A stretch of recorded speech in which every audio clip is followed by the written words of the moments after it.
Hi dear students, mycoplasma के video lecture number 3 में आप सभी का हार्दिक स्वागत है। जैसा कि छात्रों, माइकोप्लाज्मा के वीडियो लेक्चर नंबर 1 में हमने माइकोप्लाज्मा की खोज और जर्नल कैरेक्टर्सों के बारे में विस्तार से अध्ययन किया था। वीडियो लेक्चर 2 में हमने माइकोप्लाज्मा की कोशिकीय संरचना का विस्तार से अध्ययन किया था और आज हम माइकोप्लाज्मा के इस वीडियो लेक्चर नंबर 3 में हम माइकोप्लाज्मा में रिप्रोडक्शन के बारे में बात करने जा रहे हैं या रिप्रोडक्शन के बारे में विस्तार से अध्ययन करने जा रहे हैं। तो आइए छात्रों, स्टार्ट करते हैं। Reproduction in mycoplasma. माइकोप्लाज्मा में जनन अर्थात माइकोप्लाज्मा जो होता है ये किस प्रकार से अपनी संख्या में वृद्धि करता है या जनन करता है। तो जर्नली यदि हम माइकोप्लाज्मा में रिप्रोडक्शन की बात करें तो माइकोप्लाज्मा जो होते हैं सिंपल ऑर्गेनिज्म होते हैं, एक कोशिकीय जीव होते हैं। प्रोकैरियोटिक टाइप का कोशिकीय संगठन पाया जाता है। इसलिए इन माइकोप्लाज्मा कोशिकाओं में या माइकोप्लाज्मा में जो रिप्रोडक्शन होता है वो केवल वेजिटेटिव मेथड के द्वारा होता है, अर्थात कायिक विधियों के द्वारा होता है। इसमें किसी भी प्रकार के लैंगिक अंगों का निर्माण नहीं होने के कारण सेक्सुअल रिप्रोडक्शन, लैंगिक जो जनन होता है, ये लैंगिक जनन पूर्णतः अनुपस्थित होता है। अब हम बात करें कि कायिक जनन की जो विधि है, माइकोप्लाज्मा में कायिक विधि के द्वारा जनन होता है। तो कायिक विधि के द्वारा जो जनन है ये भी अलग अलग प्रकार के मेथड्स के द्वारा होता है, जिसमें हम सर्वप्रथम बात कर रहे हैं। फर्स्ट जो विधि है वो है बाइनरी फिशन, द्विव विभाजन। द्विव विभाजन में क्या होता है, वैसे तो नाम से स्पष्ट हो जाता है कि कोई सेल है, ये दो भागों में क्या होती है, विभाजित हो जाती है। इसे हम द्विव विभाजन कहते हैं। तो इस विधि में सर्वप्रथम जनक कोशिका, जो जनन में भाग लेने वाली कोशिका होती है, उस कोशिका का केंद्रक या डीएनए जो होता है दो भागों में विभाजित हो जाता है। दो भागों में विभाजित होने के पश्चात इसका कोशिका द्रव्य जो होता है ये विभाजन में जाता है और कोशिका द्रव्य विभाजन के द्वारा इस कोशिका के मध्य में एक कोशिका भित्ति का निर्माण किया जाता है और कोशिका भित्ति के निर्माण से दो पृथक कोशिकाओं का निर्माण हो जाता है, जिसे हम बाइनरी फिशन कहते हैं, द्विव विभाजन कहते हैं। इसे हम डायग्राम के माध्यम से इस प्रकार समझ सकते हैं कि ये एक माइकोप्लाज्मा सेल है, माइकोप्लाज्मा की जनक सेल है जो कि रिप्रोडक्शन में भाग लेने वाली है। तो इस माइकोप्लाज्मा की सेल में साइटोप्लाज्म पाया जाता है और साइटोप्लाज्म में इसका डीएनए जो होता है वो बिखरा हुआ क्रोमोसोम्स के रूप में उपस्थित होता है। तो जनन की प्रारंभिक अवस्था में सबसे पहले माइकोप्लाज्मा का जो डीएनए होता है ये डीएनए कंटेंट रेप्लिकेट करता है और रेप्लिकेशन करके अपनी दो प्रतियों का निर्माण कर लेता है या दो डीएनए मॉलिक्यूल्स का निर्माण कर लेता है।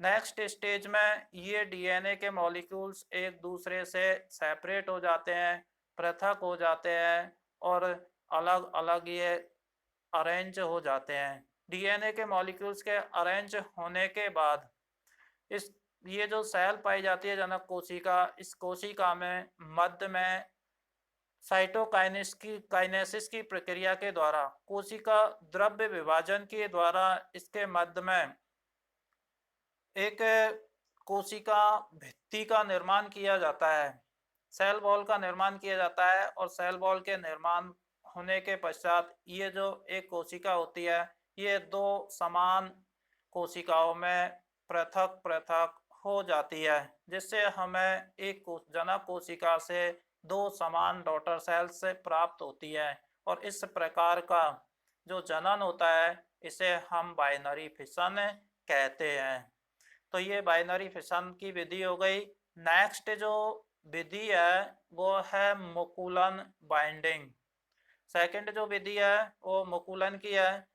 इस विधि में मात्र कोशिकाओं में अति वृद्धि से, इस विधि में क्या होता है कि जो जनक कोशिका होती है उसमें एक अति वृद्धि होती है और अति वृद्धि से एक उभार नुमा संरचना का निर्माण होता है।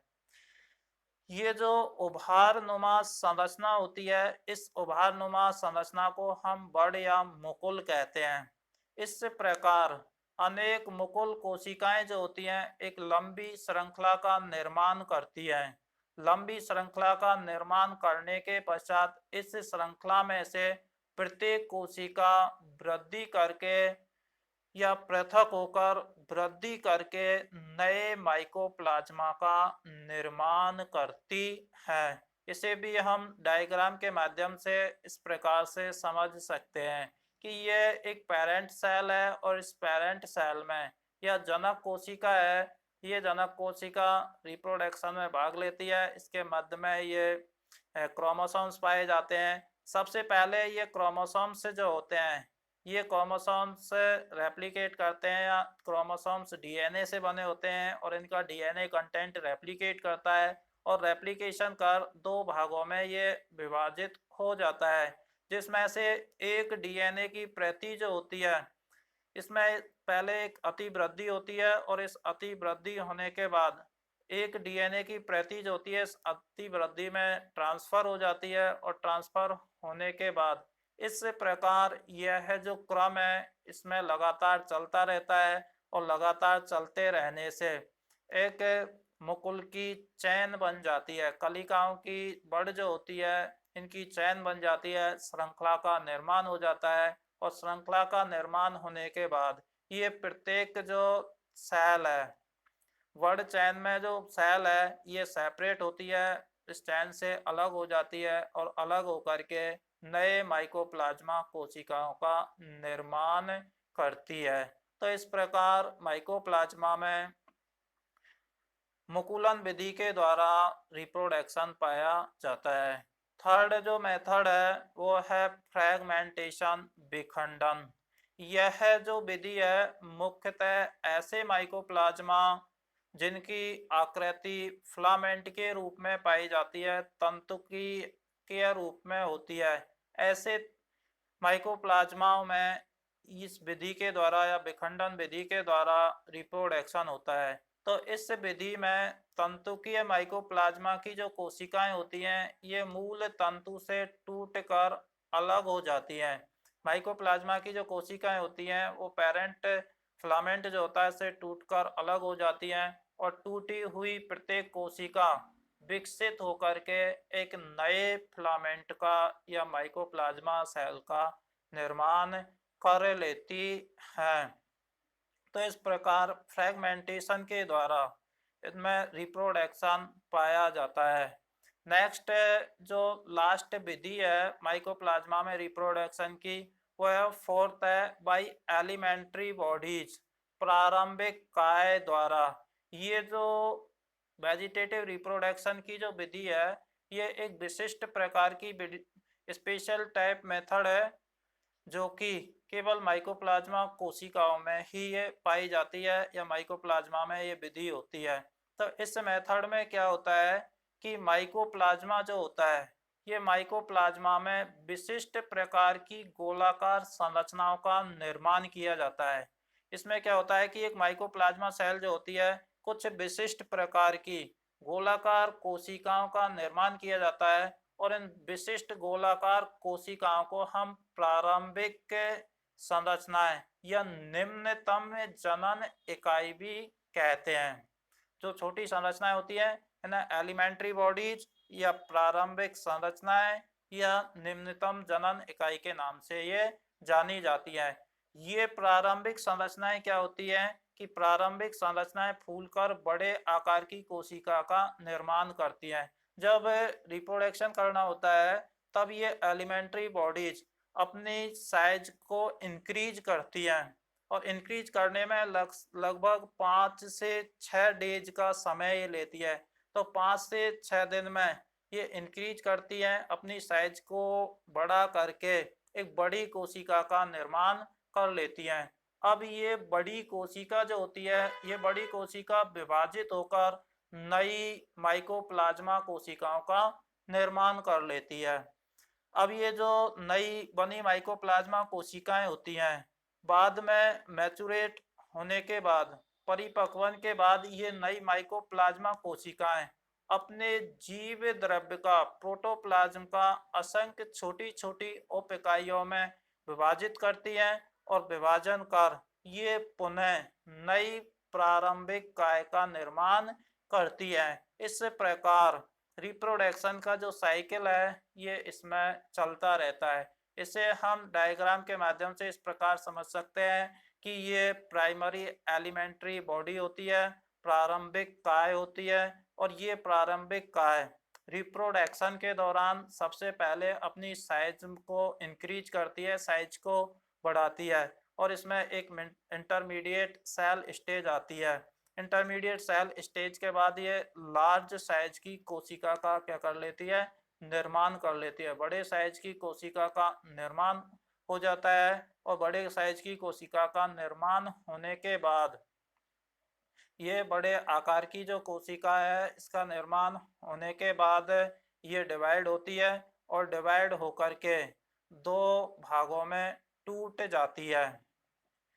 ये जो कोशिका होती है ये दो भागों में टूट जाती है। इसकी ये जो शेप होती है यहाँ कुछ इस प्रकार से पाई जाती है, अनिश्चित शेप चेंज हो जाती है, और ये दो भागों में टूट करके डॉटर सेल्स का निर्माण करती है।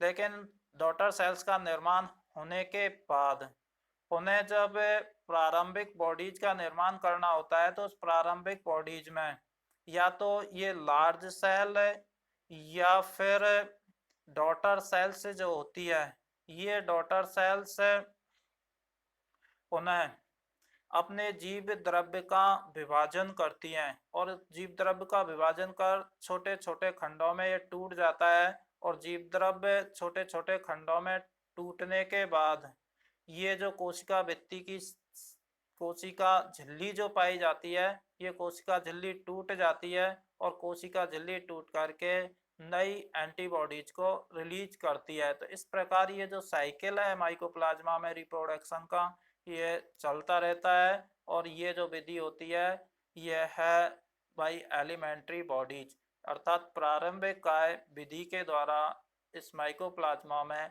रिप्रोडक्शन होता है, जो कि स्पेशल टाइप की ये मेथड है। तो इस प्रकार ये माइकोप्लाज्मा का पूर्ण टॉपिक कंप्लीट होता है। Thank you for watching me.